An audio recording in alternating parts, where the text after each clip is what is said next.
দারুণ রেসিপি। আজকের রেসিপি হলো তাল ক্ষীর। প্রথমে আমরা তালটাকে ছাড়িয়ে নিচ্ছি, তারপরে তালটা থেকে আমরা তালটার পাল্প বের করে নিচ্ছি। তাল ক্ষীর বানানোর জন্য আমরা এখানে নিয়েছি নারকেল কোড়া, পরিমাণ মতো দুধ, সামান্য কিশমিশ আর গুড়।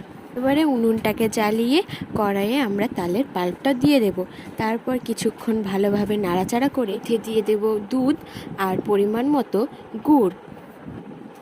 দুধ আর গুড়টাকে তালের পাল্পের সাথে খুব ভালোভাবে নাড়াচাড়া করে মিশিয়ে নেওয়ার পর দিয়ে দেব নারকেল কোড়া।